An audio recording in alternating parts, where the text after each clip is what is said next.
1001 Solve Problems in Engineering Mathematics, Day 1, numbers 41 to 50. So this is all about conversions. Okay, so sa conversions, wala talagang shortcut dito. Kailangan lang ay kabisado nyo yung mga conversion natin. Okay, so let's start. Number 41, how many cubic feet is 100 gallons of liquid? Okay, so ano ba ang conversion natin ng cubic feet or 100 gallons, i-convert natin sa cubic feet. Okay, so we have 100 gallons, i-convert daw natin sa cubic feet. Ayan, pwedeng feet cube ang ating symbol na gagamitin.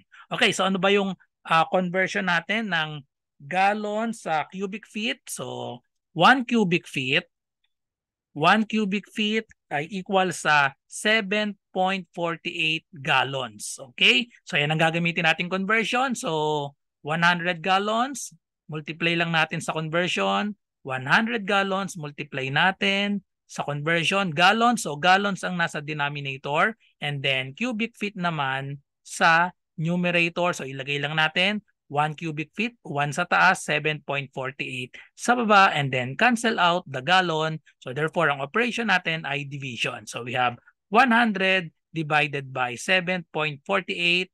So unit na natin is cubic feet. Okay, so i-divide lang natin. Gamit lang tayo ng calculator. So pero may choices naman. Pwedeng estimate na natin yan, 100 divided by 7.48, that is 13.37.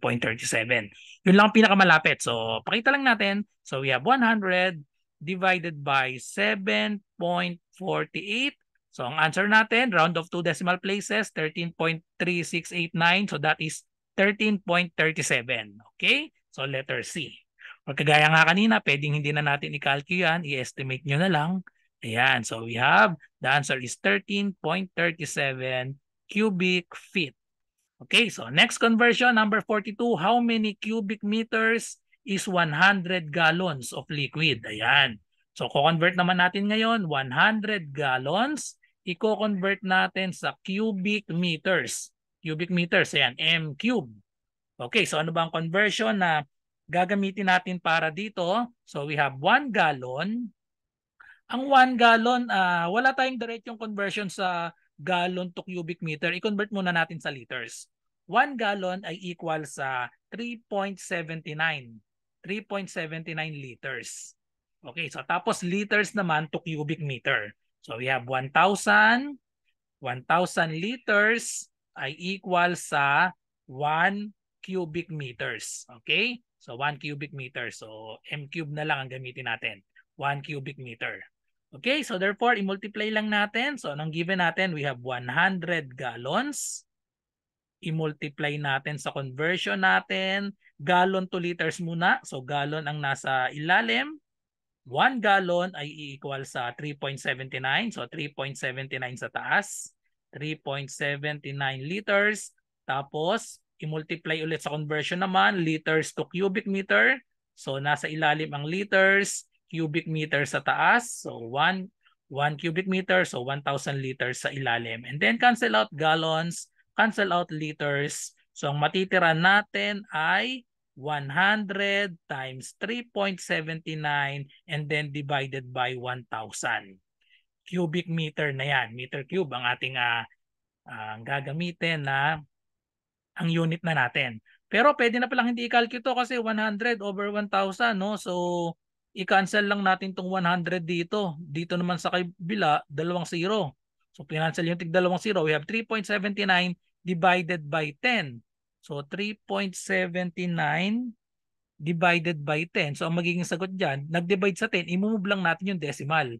So, 3.79 dinivide pa sa 10. So, magiging 0.379 cubic meter.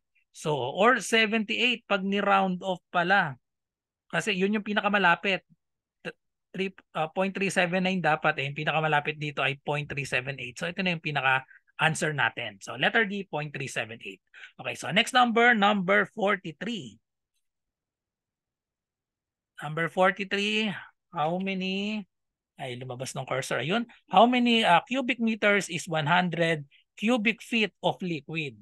Okay, so 100 cubic feet of liquid how many cubic meters? Okay? So ang convert natin, 100 cubic feet, i-convert daw natin sa cubic meters. Okay? So cubic meters, so ano ang conversion natin para dito? So ang volume, 100 cubic feet, so 3.281 ang conversion natin, di ba? 1 meter ay equal sa 3.281 feet. Okay? So yan ang gagamitin natin na conversion. 1 meter is equal to 3.281 feet. So ang 100 cubic feet, so i-cube lang natin yan. So we have so ito yung conversion natin, 1 meter ay 3.281 feet. Pero cube yung hinahanap natin, edi i-cube lang natin. Okay, so we have 100 cubic feet. Ayan, so i-multiply lang natin yan sa 100 cubic feet. So, or feet cube, parehas lang yan. I-multiply natin sa conversion. Ano ba yung conversion natin ng meter to feet? So, ito yung meter to feet. So, dahil cube yung hinahanap natin, cubic feet, edi i-cube lang natin ito. So, yung 3.281 nasa denominator. So, ito yung feet. Tapos 1 meter naman dito sa taas. So i-cube lang natin parehas para makuha na natin yung cubic feet. Okay? So basta alam dapat natin ito yung basic meter to feet, that is 3.281. Okay, so tapos i-cube lang natin parehas. So makakancel na yung cube. So therefore, ang mangyayari dito ay 100. So times 1 lang tong taas. So makakancel na tong cubic feet parehas. So magiging lang siyang 100 divided by etong nasa baba, 3.281 cube dapat ito. So cubic meter na ang ating symbol. So i-calculator lang natin. Okay, so we have 100. Then divided by, may exponent tayo dito, no? So cube. So lagyan ko muna ng parenthesis para sigurado. Ayan yung 100 sa taas. Divided by, lagyan ko ng parenthesis. 3.281. Tapos cube. O, walang cube dito sa calculator ko. Ang gagamitin ko ito exponent, itong xy. Yan, pindutin ko lang yung xy. Ayan, cube. Tapos lagyan ko ng close parenthesis. So ayan, 100 divided by 3.281 cube. So press ko lang itong equal sign. Yan ay magiging answer natin. 2 decimal places lang tayo. 2.83 or sa choices pala 3. So ayan, 2.831. Letter D ang magiging sagot. 2.831. Okay? So balik na tayo dito. Equal siya sa 2.831 cubic meters. So therefore, the correct answer is letter D. So kapag ang i-convert natin ay yung may square tsaka cube, ang ginagamit lang natin doon yung basic lang na length. Tapos i-cube lang natin or square. Okay, so next number 44, 10 cubic meters is equivalent to how many steer? So ano ba yung conversion? So basic lang ito, kailangan kabisado nyo lang. 10 cubic meters, i-convert lang natin sa steer. So ang conversion natin dito, 1 cubic meter ay equal sa 1 steer. So yun lang, 1 cubic meter, 1 steer ang tawag doon. So kailangan kabisado nyo lang. So 1:1 lang. So kung 10 cubic meters, edi malinaw, edi 10 din dapat. So yan, so napakasimple. Letter B na agad yung sagot, so wala nang computation kasi 1:1 lang ang conversion natin. Okay, so next number 45. So ito rin, kailangan kabisado lang. Wala tayong formulang gagamitin dito. The standard acceleration due to gravity is, ayan. So lahat ng mga choices natin, ang label or ang unit ay feet per second square. Baka malito lang kapag nagkabali-baligtad yung pagkakaalam nyo. So ito yung basic or standard na gravitational na acceleration or yan, acceleration due to gravity. So ito yung kailangan yung tandaan, 32.2 feet per second square. So yun ang yung sagot natin, letter A, 32.2 feet per second square. Kapag naman centimeter per second square, so that is 981 centimeter per second square. And then kapag in terms of meter is 9.81 meter per second square. So yung tatlo ang kailangan nating tandaan. So itong baka malito dito, may 980 kasi yan, approximately 981. So kapag feet per second, tandaan that is 32.2. Okay? So itong malayo itong letter C and D. So itong tatlo ang kailangan nating tandaan. Okay, so next number 46, 7 kilogram mass is suspended in a rope. Ayan, suspended in a rope, what is the tension? What is the tension in the rope in SI? Yan, so yung SI na system. So yan yung standard na ginagamit natin. So pag Newton, ang formula natin para dyan sa yan, tension, yung Newton, imumultiply lang natin itong mass. Mass times acceleration. So yun yung formula ng force, di ba? Dahil F is equal to ma, di ba? So tension yan, force din yan. So imumultiply lang natin sa acceleration due to gravity. So yung mass natin, imultiply lang. So mass, yan. So kasi yung force equal yan sa mass times acceleration due to gravity, di ba? So yun yung tension. So ang mass natin ay 7 kilograms. I-multiply natin sa acceleration. So pag Newton, that is a kilogram and then meter times meter per second square. So yun yung magiging Newton natin. So kailangan i-multiply natin dito sa meter per second square, 9.81. So 9.81 meter per second square. So i-multiply lang natin. So that will be, so maliit lang na number, i-ano nga na nga natin. 9.81 times 7, we have 7 times 1 is 7. 56, 63 plus 5. So that is 68. So 68.67. Ayun, Newton. Yan. So kilogram meter per second square. So yun yung Newton natin. So therefore, the correct answer is letter A, 68.67 Newton. Okay, so tandaan kapag Newton, laging dito i-multiply sa meter per second square. So ito yung gagamitin natin, 9.81.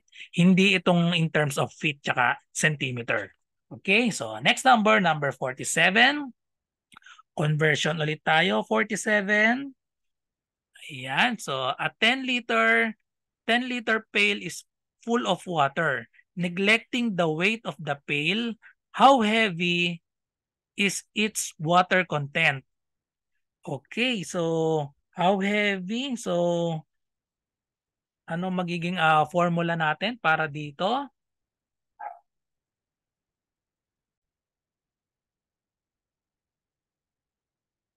Okay, so nasaan yung cursor? Okay, so ang hinahanap natin dito sa given natin ay, okay, nawala. How heavy is its water content? So how heavy? Ibig sabihin yung mass ang hinahanap natin dito. So ano ba ang formula ng ang formula para sa mass, yan yung how heavy, mass is equal to density.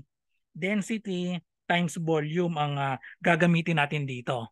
So density times volume. Okay? So yan ang formula para sa mass. Since ang hinahanap natin ay how heavy. So ang given natin yung 10 liters dito, yan yung volume natin. Volume ay 10 liters. So ano ba yung density ng water? So ang density ng water, yan symbol natin rho. So ang density ng water ay equal sa 1,000 kilogram per cubic meter or equal din yan sa 1 kilogram per liter. Okay? 1 kilogram per liter. Per liter, yan, L na lang. So kapag cubic meter 1,000, kapag liter ay 1 kilogram over liter lang. Since ang given natin 10 liters, so substitute lang natin. So therefore, ang mass natin, so density natin na gagamitin, ayan, 1 kilogram per liter. Ito yung gamitin natin. 1 kilogram per liter, then i-multiply natin sa volume which is 10 liters. Okay? So maka-cancel out na yung liter. So therefore, the answer is 1 kilogram times 10 is 10 kilograms. So ang mass ng 10 liters, yan, neglecting the weight of the pail ay 10 kilograms. So parang 1:1 pala yan yung 10 liters, so 10 kilogram. Okay, so parang 1 liter ay 1 kilogram. Okay, so next number, number 48. So conversion lang ulit ito. The unit of work in the MKS system is known as joule. Yan, joule, J. And the unit of work in the CGS system is ERG, yan, erg. How many ergs are there in 1 joule? Okay, so kailangan kabisado lang natin ang conversion natin. So ang 1 joule ay equal yan sa 10 to the 7 ergs. Okay? So ang answer lang dito is letter B. So walang computation. So kailangan alam nyo lang yung conversion. So 1 joule is 10 to the 7. 10 to the 7 ergs. Okay, so ayan, last slide na tayo, number 49 and 50. So conversion lang ulit ito, kailangan kabisado lang natin, wala ulit computation. So number 49, 1 horsepower is equivalent to, so ang 1 horsepower, 1 HP ay equal yan sa 746 watts. Okay, so yan na yung answer natin, letter A. So yun lang. And then last number, number 50, how many horsepower is 746 kilowatts? So ang conversion natin, 1 horsepower is 746 watts. Tapos ang 1 kilowatt naman, 1 kilowatt, so prefix nga natin kilo, di ba? So pag sinabing kilo, 1 kilowatt is equal to 1,000 watts. So gamitin lang natin yung conversion na yan. So how many horsepower is 746? So we have 746 kilowatts. So kW na lang. I-convert muna natin sa watts. Tapos sa horsepower. So sa watts, so kilowatts sa ilalim, watts sa taas. So anong conversion natin? 1 kilowatt and then 1,000 watts. Okay, so tapos i-multiply naman natin sa conversion ng watts to HP. So watts ang nasa ilalim, HP sa baba. So HP ay 1 and then itong watts ay 746. So parang na-cancel lang. KW cancel. Watts cancel. Tapos 746 maka-cancel lang. Pares may 746 na watts. So matitira na lang ay 1,000 HP. Okay? So dahil kilowatts nga kasi yan. So ang 746 kilowatts ay equal sa 1,000 HP. The correct answer is letter D. Okay, so that's all. Natapos na tayo sa day 1 natin. 50 items yung day 1. So thank you for watching. Kita-kita tayo. So day 2 naman tayo sa susunod. So number 51 to 55. So dire-diretso po ito, 1,001. Okay? So again, thank you for watching. Bye-bye and God bless.